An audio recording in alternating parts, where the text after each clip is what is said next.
ليه بنشتاق لناس كسرونا؟ ليه لما بيختفوا بنتوجع ولما يرجعوا بنضعف؟ هل احنا ضعفاء ولا في حاجة أعمق بتحركنا من جوه؟ اللي هتسمعه النهاردة ممكن يغير نظرتك لنفسك وللي حواليك تماما. كان اسمها ليلى، بنت في العشرينات، كلها طاقة وبهجة، حبت شاب اسمه كريم. في الأول كان كل حاجة بتمشي زي الحلم، ضحك، حب ووعود، بس مع الوقت الحلم اتحول لكابوس. كريم بدأ يختفي، يكذب، يخون ويجرح بكلامه وتصرفاته. بس المفاجأة إن ليلى كل مرة كانت بترجع له بعد ما يمشي تدمع وتنهار، وبعدها ب3 أيام ترجع تكلمه تاني. ليه بنرجع لناس عارفين إنهم بيأذونا؟ ليه قلبنا بيتعلق بأكتر حد دمرنا؟ ده مش حب، ده اسمه في علم النفس الإدمان العاطفي. الجزء الأول: الإدمان العاطفي مش ضعف، ده مرض نفسي حقيقي. الناس كتير بتقول هي ليه مش عارفة تبعد، دي باين عليها ضعيفة. بس الحقيقة الإدمان العاطفي مش ضعف، ده زيه زي أي نوع من الإدمان. العقل البشري فيه نظام اسمه نظام المكافأة، وهو اللي بيدينا إحساس بالسعادة لما بناخد حاجة بنحبها، أكل، سوشيال ميديا، حب، أو حتى مخدرات. ولما بنرتبط بشخص، خاصة لو هو بيقدم لنا حب متقطع، مرة كويس ومرة لأ، العقل بيبدأ يتعلق بيه زي ما الطفل بيتعلق بالحلوى.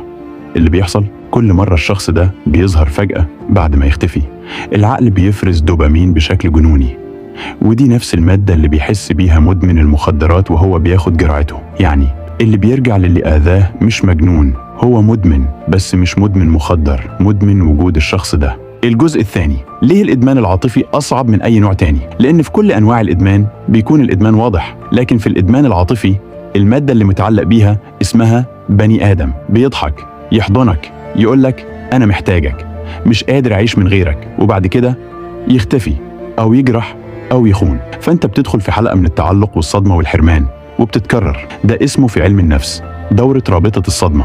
العقل بيتبرمج على إن الجرح ده قاسه حب، كل ما يتألم يرجع يدور على نفس الجرح، لأنه اتبرمج إن ده الطبيعي. الجزء الثالث: الطفولة والسبب العميق اللي محدش بيشوفه. ليه حد يتعلق بحد بيأذيه؟ السبب الأساسي بيبدأ من الطفولة. لو اتربيت في بيت فيه تجاهل أو عنف أو حب مشروط، دماغك بيفهم إن الحب الحقيقي آكي ألم بلس خوف بلس محاولة مستمرة ترضي اللي قدامك. فلما تكبر وتلاقي شخص بيعاملك بنفس الطريقة، العقل يقول ده حب، أنا عارف ده، فترجع وتسامح وتدي فرصة وتتوجع.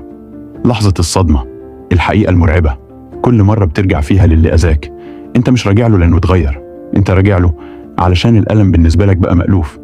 بقيت مرتاح وسط الألم لأنك متعود عليه. والأخطر إن الشخص المؤذي عارف ده، عارف إنك هترجع، فمش بيتغير. الجزء الرابع: إزاي نكسر الحلقة دي؟ الاعتراف أول خطوة نعترف إن اللي أنت فيه مش حب بل إدمان. ده صعب، بس هو البداية الحقيقية. افهم جذورك، راجع طفولتك. هل كنت بتسعى دايما ترضي الناس علشان تاخد حب؟ هل كنت بتحس إنك لازم تتألم علشان تكون محبوب؟ اقطع الاتصال الكامل. نقطة ضعفك هي وجودهم في حياتك. احذف، ابعد، اقفل كل أبواب الرجوع. المدمن ما يخافش طول ما الجرعة قدامه. اشتغل على نفسك، عالج الفراغ اللي جواك. اشتغل على احترامك لنفسك، حدودك، احتياجاتك. اتعلم تقول لأ، اتعلم تقول أنا أستاهل أحسن. اطلب دعم، مش عيب تطلب مساعدة. اتكلم مع معالج نفسي أو شخص موثوق. لحظة المفاجأة: ليه الناس المؤذية دايما بترجع؟ بعد ما تبتعد وتبدأ تتعافى، هتتفاجأ إن الشخص ده بيرجع فجأة. وحشتيني، أنا اتغيرت، ما قدرتش أعيش من غيرك. ليه؟ لأنك كنت مصدر طاقة ليه، كان بيستمد منك مشاعرك، ضعفك، اهتمامك. فلما اختفيت افتقد الشعور بالتحكم. بس اسمعني كويس، رجوعه مش حب، رجوعه لأنك خرجته من اللعبة وهو عايز يرجع يكسرك تاني. لو بتتوجع ولو رجلك بتتهز كل ما تتذكره، لو بتحس إنك ضعيف أو وحيد، افهم إنك مش لوحدك. في ملايين زيك بيحاربوا كل يوم عشان يتحرروا من سجن اسمه ذكريات. بس في الحقيقة انت مش ضعيف، انت بطل بيواجه أشرس أنواع الألم.